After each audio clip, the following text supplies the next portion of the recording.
नमस्कार व्यूअर्स, आप सभी का स्वागत है रेडियो द्वारका स्पोर्ट्स में। आज मेरे साथ सुरेश शर्मा जी हैं। सुरेश जी फॉर्मर आईजीपी हैं पंजाब पुलिस के। और सर, आपका बहुत बहुत स्वागत है। और सर खेलों से जुड़े हुए हैं बहुत सालों से, और अभी फिलहाल नेशनल मास्टर्स एथलेटिक एसोसिएशन के नेशनल प्रेसिडेंट हैं। सर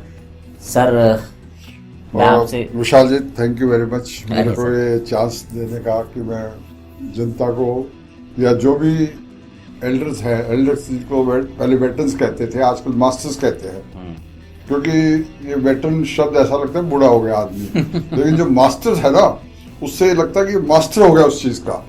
तो जो 30 ईयर से ऊपर जिनकी एज हो जाती है, तो उनको क्योंकि ओलंपिक स्पोर्ट्स वगैरह तो कर नहीं पाते, और भी वैसे स्पोर्ट्स नहीं कर पाते, खेलों में रेगुलर वैसे स्पोर्ट्स हो जाते। तो उसका ये कंसेप्ट जो था, ये मिल्खा सिंह जी ने जब ये वेटरन खुद वो हुए, तो इन्होंने veteran hockey Indian athletics federation बनाई थी। तो अब वो धीरे धीरे वो कंसेप्ट डेवलप करके, तो अब हमारे जो ये है नेशनल मास्टर एथलेटिक एसोसिएशन जो है, ये पूरे इंडिया के लेवल पे है। और जैसे 6 पहले हो चुकी है, और अलग अलग स्टेट को हम ये कर देते हैं। जैसे लास्ट टाइम हैदराबाद में हुई थी, तेलंगाना ने करी थी, उससे पहले कुरुक्षेत्र में हरियाणा ने करी थी, उससे पहले वाराणसी में यूपी वालों ने कराई थी। तो हर स्टेट को चांस देते हैं। इस बार कहाँ हो रहा है सर? अब ये नेक्स्ट जो होनी है वो हम केरला में कर रहे हैं। और केरला जो मास्टर एथलेटिक एसोसिएशन है, उन्होंने बिड किया था, और काफ़ी हमने डिस्कस करके और उनको कि भाई ठीक है आप कराएंगे। और इसके क्योंकि काफ़ी फायदे हैं।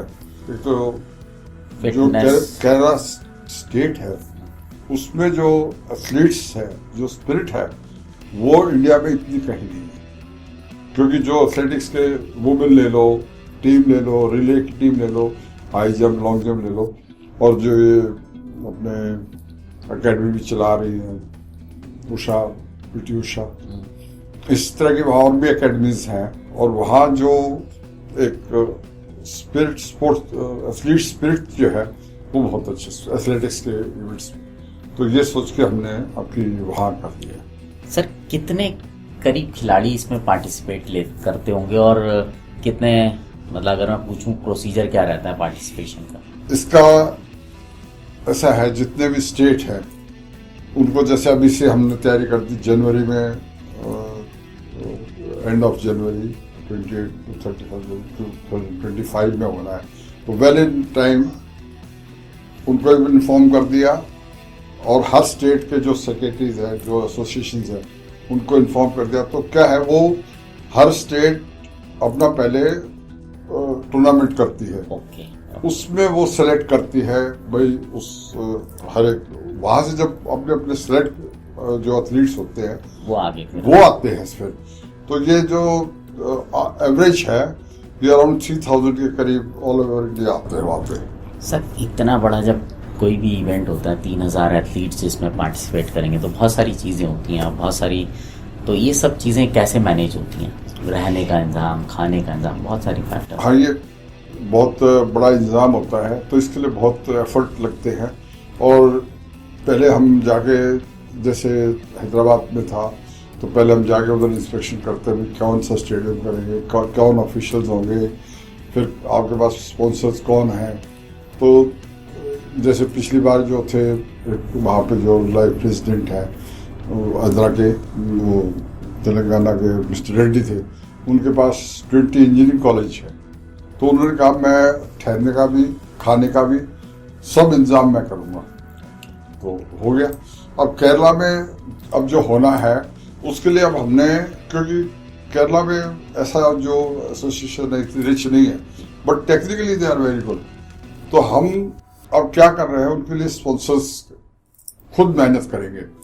और स्टेट में भी, जयपुर में डे बिफोर यस्टरडे हमारी एजीएम थी, उसमें मैंने एक ही बात कही कि अभी तक तो हम किसी से पैसा नहीं लेते थे, अब हम ये करेंगे कि एक सेमिनार निकालेंगे जिसमें पूरे पेज के इतना स्पॉन्सरशिप, आधा पेज का इतना, और वो बाकायदा जो प्रॉपर स्पॉन्सर्स होंगे उनका वहाँ डिस्प्ले करना, उनका नाम बोलना, उनको जो माइलेज चाहिए वो हम पूरी माइलेज देंगे। तो उस आइडिया से उनको एक फाइनेंशियल सपोर्ट मिल जाएगी। एंड सर, जैसे 4 दिन का इवेंट है, इसमें जो आपने बताया 3000 से करीब या उससे ज़्यादा भी एथलीट्स पार्टिसिपेट कर सकते हैं, और ये देश के सभी स्टेट से आते हैं। तो अगर मैं पूछूं कि इस मास्टर उसमें जो एथलेटिक्स इवेंट गेम्स होंगे, उसमें सबसे ज़्यादा पार्टिसिपेशन किन स्टेट्स का रहता है? मतलब हाँ, अगर जस्ट वैसे ही पूछ रहा हूँ नंबर्स के लिए। हाँ, नंबर्स के लिए अगर मैं किसी को ये बताऊंगा कि पिछली जो हैदराबाद में हुई थी, हालांकि आंध्रा और तेलंगाना से तो 450 550 के करीब आए थे, वो तो क्योंकि स्टेट वही थे। लेकिन मणिपुर में 250 एथलीट आए थे मणिपुर से, मोस्टली वुमेन, मोर 150 वुमेन होंगी, 100 आदमी होंगे। मणिपुर से आप ये देखो, चल के आना और पार्टिसिपेट करना, वो to be frank they are very good. और वो तो उनके जिनके 450 एथलीट पार्टिसिपेट करेंगे फर्स्ट, तो वो आ जाएंगे, वो तो हम समझते हैं। बट बेसिकली मणिपुर का जो परफॉर्मेंस था पार एक्सीलेंस था। तो ये नॉर्थ ईस्ट के स्टेट्स जितने भी हैं वहाँ पे बहुत अच्छा इनका रहता है परफॉर्मेंस। तो सर, डाउन द लाइन अगर मैं बात करूं, हालांकि अब बहुत बड़े पैमाने पे सीनियर्स जो होते हैं, जो मास्टर्स होते हैं, उनके इवेंट होने लग गए हैं, नेशनल लेवल के अलावा ग्लोबल लेवल पे भी होने लग गए हैं। तो आप इसको, जो आपकी एसोसिएशन है, इसको डाउन द लाइन 5 साल या 10 साल कहाँ देख रहे हैं? नहीं, अभी हमने जो एशियन मास्टर एथलेटिक्स है, उससे अभी हमें पिछले बार भी हम गए थे, मलेशिया टीम गई थी, तो उसमें ज़्यादा नहीं 40 के करीब गए थे। लेकिन अब धीरे धीरे अभी अक्टूबर नवंबर में उन्होंने इनवाइट किया हुआ है, तो we hope around 100 people will go there, जो क्वालिफाई हो जाएंगे तभी हम भेजते हैं। वो मेडल्स भी लेके आते हैं, और जो वो मेडल लेके आते हैं उनको हम जब नेक्स्ट चैंपियनशिप होगी उसमें ऑनर करेंगे। और एक हमारी जो अभी एजीएम हुई, उसमें एक चीज़ ये हमने डिसाइड की कि जितने भी पार्टिसिपेंट होंगे उन हर एक आदमी को हम मेडल देंगे पार्टिसिपेशन का, क्योंकि एक 70 साल का या 80 साल का आदमी आगे पार्टिसिपेट करता है, यही बड़ी चीज़ है। तो हम सर्टिफिकेट के अलावा एक मेडल हर एक को पहनाएंगे। बहुत बहुत धन्यवाद सर आपका, आपने समय निकाला, हमारे साथ जानकारी दी। तो यस, उम्र जो है वो सिर्फ एक नंबर है, तो आप नंबर को देख के ये मत सोचिए कि आप ये कर पाएंगे या नहीं कर पाएंगे। अब जहाँ पर ये मास्टर्स के जो इवेंट्स होते हैं स्पोर्ट्स के, एथलेटिक्स के, वो बहुत बड़ी बात है। और मैं कहूँगा, अगर आपके अंदर भी ये हुनर है तो आप अपने स्टेट में इस फेडरेशन के लिए पता कीजिए, और फिर उनसे अपने जो भी फॉर्मेलिटीज़ हैं पूरा कीजिए, और आने वाले इवेंट्स में पार्टिसिपेट कीजिए। अब आपसे विदा लेते हैं, जुड़े रहें रेडियो द्वारका स्पोर्ट्स के साथ। Thank you. Thank you sir.